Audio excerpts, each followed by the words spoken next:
श्री राम जी का विवाह और राज्याभिषेक दोनों ही शुभ मुहूर्त देखकर शास्त्रों के अनुसार विधि पूर्वक संपन्न किए गए थे। फिर भी न तो उनका वैवाहिक जीवन सुखद रहा और न ही राज्याभिषेक पूर्ण हो सका। विवाह के तुरंत बाद उन्हें वनवास मिला और राज्याभिषेक के दिन ही उन्हें राजमहल की जगह वन की ओर प्रस्थान करना पड़ा। यह सब विधि का विधान था। जब इस दुखद परिस्थिति का कारण पूछा गया तो महर्षि वशिष्ठ जी ने कहा, सुनहु भरत, भावी प्रबल बिलखी कहेउ मुनिनाथ, हानि लाभ जीवन मरण यश अपयश विधि हाथ। हे भरत, भावी बहुत बलवान होता है, हानि लाभ जीवन मरण यश अपयश सभी विधाता के हाथ में है। मनुष्य चाहकर भी भाग्य को नहीं बदल सकता। श्री राम जो धर्म के मूर्तिमान स्वरूप हैं, जिनके जीवन का प्रत्येक क्षण मर्यादा और सत्य की मिसाल है, वे भी अपने भाग्य को नहीं टाल सके। उन्हें वनवास मिला, पत्नी सीता को खोना पड़ा और अंत में उन्होंने स्वयं सरयू में जल समाधि लेकर अपनी लीला का समापन किया। श्री कृष्ण जिन्हें योगेश्वर कहा गया, जिन्होंने गीता में कर्म, ज्ञान और भक्ति का मार्ग बताया, वे भी अपने कुल के विनाश को नहीं रोक सके। उनके यादव वंश में आपसी कलह से एक दूसरे का संहार हुआ।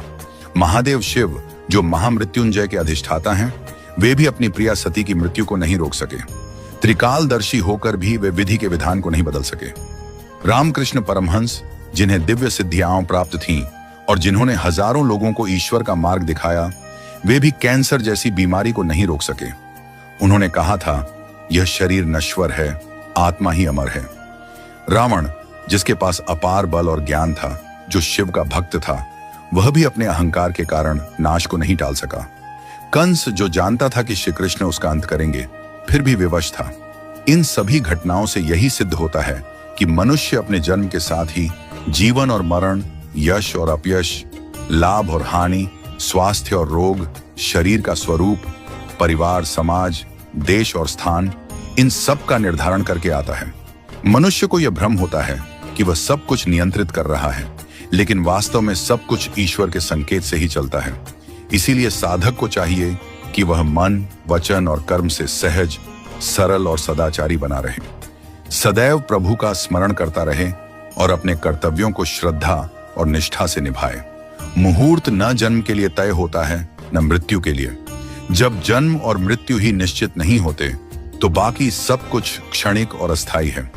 केवल प्रभु का नाम ही शाश्वत सत्य है। इसलिए सदैव ईश्वरमय रहो और आत्मा को परमात्मा के निर्देशों में लीन कर दो। यही सच्चा जीवन है।